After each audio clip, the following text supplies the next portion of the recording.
The only major organization to survive the collapse of the Western Roman Empire was the Western or Latin Christian Church, named for its liturgical language, the language used in worship.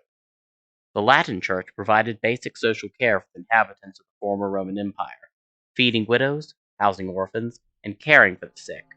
In otherwise decaying Roman cities, the Christian cathedral, seat of the local bishop, was often the only structure of sufficient strength and stability to house community gatherings. As the Roman Empire slipped away, the Latin Church filled the void it left behind. Outside the Church's sphere of influence, in the countryside, the dark forest of northern Europe was perilous to travelers like Saint Columbanus of Ireland. His biographer writes, "While the holy man was wandering in the dark woods of Gaul, and was carrying on his shoulder a book of the Holy Scripture, he perceived 12 wolves approaching, standing on the right and on the left, while he was in the middle. He stood still and said, 'O God, come to my aid. O Lord, hasten to aid me.' They came near and seized his clothing. As he stood firm, by God's grace, they left him unterrified and wandered off into the woods. Having passed through this danger in safety, he continued his course through the woods, and before he had gone far, he heard the voices of many conniving Suevi wandering in hidden paths. At this time they were robbing at those places, falling upon unsuspecting travelers. At length, by his firmness, having dismissed the many temptations and horrors of the forest, he escaped. But he did not know clearly whether this was some of the devil's deceit, or whether it had actually happened." Jonas, monk of Bobbio, year 600 AD. Where was the state to keep order in all this disarray? The barbarian kings, the Germanic kings, who had succeeded the Roman Empire, wore crowns and claimed rulership over numerous cities and peoples, but they had little pretension or even interest in dispensing justice and keeping the peace. Rather, the barbarian kings enjoyed doing what Germanic barbarians did best, fighting amongst one another, engaging in bouts of drinking, looting, and pillaging, and generally causing more harm than help to the terrified Roman provincials over whom they ruled. The memory of this period, along with the general decline in lifestyle from the height of Rome, has led historians to traditionally term the early Middle Ages the Dark Ages. Some historians today have challenged that view, claiming that dismissing the period as dark causes us to miss the impressive cultural achievements made by people living during it. But we must not be deceived into thinking the period, dark or otherwise, was pleasant to live through. As one medieval monk mused in a hymn, "Media vita in morte sumus," in the midst of life, we are in death. From this unlikely set of circumstances would emerge a powerful new civilization, Latin Christendom, a diverse and fragmented world united only by common loyalty to the Latin Church and its head, the Pope, in Rome. It is Latin Christendom, rather than the magnificent Dar al-Islam or the historic Byzantine Empire, that would spawn the imperial powers of early modern Europe, powers which would, over several centuries, achieve global dominance. Our goal is to understand how that unlikely result came about. 3 civilizations emerged from the ashes of the Roman Empire, which had once covered all the coast of the Mediterranean Sea. The Dar al-Islam, a great Islamic civilization centered on Baghdad, Cordoba, and Cairo. The Byzantine Empire, the Greek Christian heirs of the Eastern Roman Empire, centered on its great city, Constantinople. And Latin Christendom, medieval Europe, bleak and desolate, having only the Latin Church as its obvious inheritance from Rome. 3 ingredients went into building medieval Europe, Latin Christendom. Its competitors each had 2 of these ingredients, but only Latin Christendom possessed all 3. The first was a warrior culture based on an older tribal society. The Arabs of the Dar al-Islam shared this warrior culture, barbarians of Western Europe, but the Byzantines, direct heirs of the Roman state, lacked such an uncivilized element. The second was the Christian Church, the one organ of the Roman state to survive its collapse. The Byzantines shared this inheritance with the Latin Christians of the West, but the Dar al-Islam instead possessed a vibrant new religion centered on the Caliph in Baghdad. The third were the institutions and traditions of the Roman state so skillfully adopted by the Muslims and preserved in ancient Byzantium. At first glance, Latin Christendom had lost these inheritances, but they were preserved in the most unlikely of places: Christian monasteries. Monasticism is a religious lifestyle in which monks or nuns, known as regular clergy, lived and prayed together in a monastery under the rule of an abbot or abbess. In order to understand monasticism, we first must consider the struggle at the heart of medieval Christianity, the salvation of the soul. In traditional Christianity, every human being has a soul which, on their death, will either receive God's salvation and thus enter heaven, or which will be condemned to hell with the devil and his fallen angels. Human beings only live on the face of the earth for a short time. Thus, some Christians reason that what we do in this world is fundamentally unimportant compared to how prepared we are for the world to come.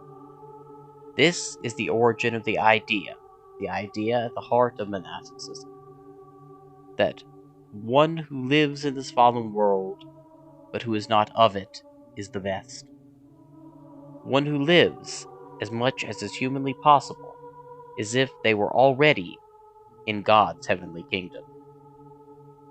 The first monks were in fact hermits, like Saint Anthony, who traveled out into the deserts of Egypt to live a solitary life of fasting and prayer. However, over time, other Christians traveled out to the desert to join these hermits. This created a serious problem. One cannot be a hermit and live together with company. Some monks, like St. Simeon the Stylite, adopted rather odd solutions to this problem, such as living on top of a pillar for over 20 years. He had to have his food and his drink brought up in a little bucket every day. Not very efficient. And so the pillar route did not prove very practical, and thus these early monks had to devise another solution. They found it in the monastic rule, a book of guidelines by which a group of monks could all live together, sharing in a life of fasting, simplicity, and prayer. The most famous of these monastic rules was the Benedictine rule, written by Saint Benedict of Nursia, an Italian monk in the 6th century. Saint Benedict himself states the purpose of his rule in its opening prologue. We are about to found, therefore, a school for the Lord's service, in the organization of which we trust that we shall ordain nothing severe and nothing burdensome. But even if, the demands of justice dictating it, something a little irksome shall be the result, for the purpose of amending vices or preserving charity, you shall not, therefore, struck by fear, flee the way of salvation, which cannot be entered upon except through a narrow path. But as one's way of life and one's faith progresses, the heart becomes broadened, and, with the unutterable sweetness of love, the way of the mandates of the Lord is traversed. Thus, never departing from his guidance, continuing in the monastery and his teaching until death, through patience we are made partakers in Christ's passion, in order that we may merit to be companions in his kingdom. The inhabitants of a Christian monastery, called monks should they be male, or nuns should they be female, were known as the regular clergy. Clergy are people who have taken holy orders and are officials of the church, held to special standards compared to everyday normal Christians. Regular clergy, the monks and nuns, are called regular clergy because they live under monastic rule, regula meaning rule in Latin. The Benedictine rule prescribes that medieval monks should live under the rule of an abbot or abbess in the case of nuns. who should be elected from amongst the brothers and sisters, and who would wield almost monarchical powers within the monastery. The abbot was responsible for making sure that the Benedictine rule was adhered to by the monks of the monastery, and was required to punish monks who failed to uphold its principles. The primary purpose of monks in a monastery was prayer, both for themselves and for other Christians living outside the monastery. The increasingly elaborate prayers of the monks became known as the Divine Office, a series of prayers at the 8 canonical hours of the day: Matins, Lauds, Prime, Terce, Sext, Nones, Vespers, and Compline. Outside of these times for prayer, the monks would do manual labor to support themselves and copy ancient texts by hand, preserving them in bound books of parchment and decorating with colorful illustrations. Thus was born the illuminated manuscript.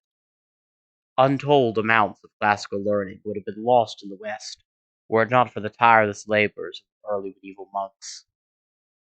Monastic life was not all easy, however. Monks were not allowed to eat red meat, and were strictly limited in how much alcohol they could consume, and how much of the day they could spend sleeping.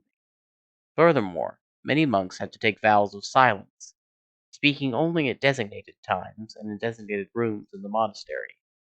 As if such silence was not restriction enough, the monastery itself was designed to insulate monks from the outside world.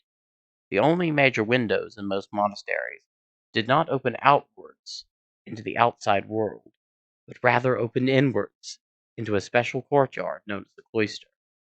The cloister brought light into the monastery, and allowed the monks to get fresh air, but it was open only to the heavens above, not to the outside world. Remember, these monks, at their most devoted to their lifestyle, meant to live in this world, but not be of it.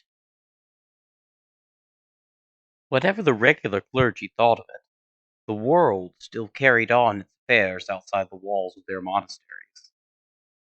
St. Augustine, the famous bishop of Hippo in late Rome in North Africa, wrote as the Roman Empire collapsed around him, saying, "Two cities have been formed by two loves, the earthly by the love of self, the heavenly by the love of God." And yet bishops, like St. Augustine, cared for the earthly world, tending to the Christian faithful like a shepherd tends to his flock. Indeed, the very symbol of a bishop's office, the crooked staff, is modeled on that of a shepherd. It is to these clergy who lived in the world, the secular clergy, named for the Latin seculum, meaning world, to whom we must now turn. The primary activity of the secular clergy, even before tending to the ordinary Christians, was the celebration of the central Christian ritual, the Eucharist, also known as the Communion, in which Christian priests changed mere bread and wine into the body and blood of Jesus Christ, in imitation of the Last Supper. The Christian Church built mighty cathedrals and churches to house this most sacred ceremony.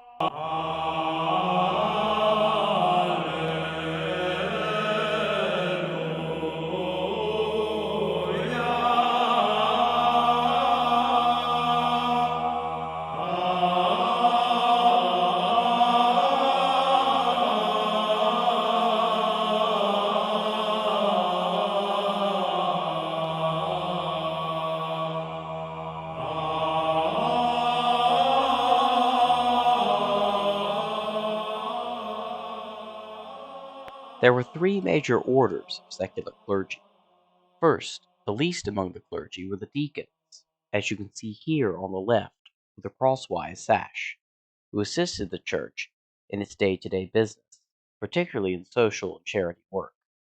Second were the bread and butter of the secular clergy, priests, ordained Christians who had the unique power to celebrate the central rituals of Christianity and tend to Christians in Europe's isolated villages. You can see our priest here on the right, with a stole draped across his shoulders.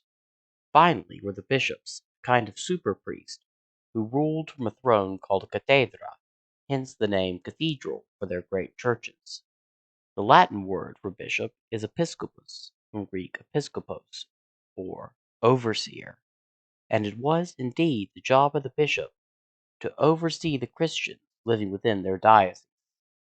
The bishops oversaw not only their own church, but all the priest churches within their diocese, an old Latin word referring to a unit of territory. The bishops were powerful and influential men, often noble rulers in their own right, learned administrators who kept local government running even in the absence of the central power of the Roman emperors. The bishop's responsibility was far graver than mere worldly affairs, however, as the bishop was responsible for all the souls of the Christians living in his diocese. A good bishop thus had to police his priests to make sure they did their job adequately, and to search out and eradicate any false practices or beliefs known in Christian tradition as heresy. We will talk more about heresy later in the course. The bishops did not just collect local church taxes, known as tithes, or tenths, from tenths of people's income, for the support of the clergy and the charity programs which they administered, but bishops also enforced a special kind of law, canon law, the laws of the church. Though canon law strictly applied to members of the clergy, rather than the ordinary people, the bishops frequently had to take civil law generally into their hands, again, in the absence of an effective central ruler. We are going to see in our class that over the course of the Middle Ages, the Christian bishops taught the barbarian kings how to rule like the Romans had, helping them adopt Roman laws and methods of rulership. While the final product ended up being something that was neither truly Roman nor barbarian, but a strange mix of both, we need to first understand the efficient and effective organization of the Latin Church, which allowed it to survive the breakup of the Roman Empire. Just as the Roman Empire was divided into provinces, the Christian Church too had provinces. Archbishops, a special kind of superbishop, ruled over the most important cities, the former Roman provincial capitals. From these provincial seats they ruled over church provinces, overseeing subordinate bishops within their territory. When two bishops disagreed, or when a bishop misbehaved, it was the responsibility and duty of the archbishop to intervene to right the wrong. Furthermore, an archbishop played a vital role in the creation of new bishops, presiding over their investiture with their holy symbols of office. In a reciprocal relationship, the archbishop's subordinate bishops came together to invest his successor on his death as the new archbishop. Thus, a church province was a self-sustaining unit, a fact which perhaps helps explain these provinces' survival throughout most of the former Western Roman Empire. This map will hopefully give you a sense of the scale of the church provinces. Each of the colored regions constitutes a church province ruled by an archbishop. Modern France has around 10 of these provinces, demonstrating the effective administrative coverage of the church. This map is of the ecclesiastical province of Normandy, showing the internal structure. You can see here in the east our Archbishop of Rouen, the provincial leader. At the subordinate dioceses, like Evreux and Bayeux, a separate bishop will have administered their own diocese. In all important matters and disputes, however, the Archbishop of Rouen will have had the final say. There was, however, one higher authority in Latin Christendom, the Pope. The Pope, the leader of the modern Catholic Church, is the Bishop of Rome, the former capital of the Western Roman Empire, and the site of the martyrdom of Saints Peter and Paul, two of the most famous Christian saints. As the capital of the Western Roman Empire, Rome had possessed a special figure known as a patriarch, a kind of super archbishop. You're probably sensing a trend here, who ruled over archbishops throughout a vast region. The Christian Church possessed 5 patriarchs, 4 of whom, those of Constantinople, Alexandria, Antioch, and Jerusalem, resided in the eastern regions of the Roman Empire. As the former western capital, Rome possessed a mighty cathedral, Old St. Peter's, built by the Emperor Constantine himself. The Patriarch of Rome became known as the Pope, from Latin papa, little father, a name of affection. Over time, the Pope's government in Rome became known as the papacy after its leader. The Eastern patriarchs viewed the Pope as the first amongst equals, a prestigious position worthy of respect, but not a superior ruler to whom they felt obligated to answer. The popes, on the other hand, had a far greater understanding of their authority. In the Gospel of Matthew, Jesus Christ took aside the Apostle Peter and said, "Blessed are you, for this was not revealed to you by flesh and blood, but by my Father in heaven. And I tell you that you are Peter, and on this rock I will build my church, and the gates of hell will not prevail against it. I will give you the keys of the kingdom of heaven. Whatever you bind on earth will be bound in heaven, and whatever you loose on earth will be loosed in heaven." As the successors of St. Peter, the popes believed they had inherited this Petrine supremacy, the power of Peter to bind and loose within the Christian church. Lofty though those ideals were, the reality of the Pope's situation in the Dark Ages was bleak. Effectively abandoned by the Byzantine Empire following the Islamic invasions of the East, which distracted the court at Constantinople, the popes had to fend for themselves against the barbarian rulers of Italy, the Lombards. Managing Rome, the largest city in the West, albeit vastly diminished from its size and antiquity, was not an easy task. Pope Gregory the Great nevertheless found the resources to feed the poor citizens of Rome, refusing to eat until the starving poor were fed with grain, wine, cheese, and fish. When he did eat, he shared his table with 12 homeless guests. But Gregory's sights went even beyond Rome, and indeed even beyond Italy. Gregory wrote numerous letters to the barbarian rulers of Western Europe, attempting to win them over to the cause of the Latin Church, with varying levels of success. Papal letters, which always began with the title Servus Servorum Dei, servant of the servants of God, a gesture of humility, became the primary source of canon law for Western bishops and archbishops, who looked to the papacy for authority. Through his efforts and those of his successors, Christianity spread beyond the borders of the old Roman Empire and into lands which were still pagan. The Dark Ages were an age of Christian missionary work, the spreading of the religion by missionaries, the most famous of whom was St. Boniface, called the Apostle to the Germans, for his spreading the faith throughout the lands across the Rhine. The process of Christianization would prove long and difficult. The pagans of Germany, to whom Boniface preached, were hardly friendly to him or sympathetic to his purposes. According to his biographer, Willibald, Boniface was beset on by a pagan mob, which seized with exultation upon the spoils of their victory, in reality the cause of their damnation, and after laying waste the camp, carried off and shared the booty. They stole the chests in which the books and relics were preserved, and, thinking they had acquired a hoard of gold and silver, carried them off, still locked, to the ships.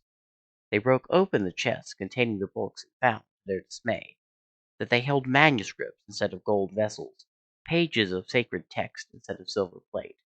Disappointed in their hope of gold and silver, they littered the fields with the books they found, throwing some of them into reedy marshes, hiding away others in widely different places. Though travel was dangerous, Christians from all across Europe traveled to Rome on journeys known as pilgrimages, sacred travels to the burial sites of saints like St. Peter and Paul, in which a Christian might hope to seek the saint's blessing or do penance to atone for a sin, a bad action, which they had committed. The most famous of these pilgrimage sites, other than Rome, was Santiago de Compostela, in the distant northwestern reaches of Spain, where supposedly St. James the Greater's body had been brought to its final resting place, carried on the backs of scallop shells. The greatest treasure a Christian might hope to acquire while on a pilgrimage was neither gold nor silver, but a relic, an item, or even a body part associated with a Christian saint.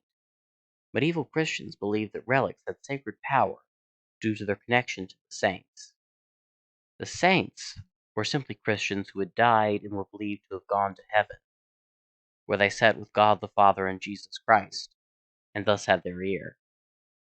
Prayers to the saints might become prayers to God, and if the saints had God's ear, they could be powerful allies indeed.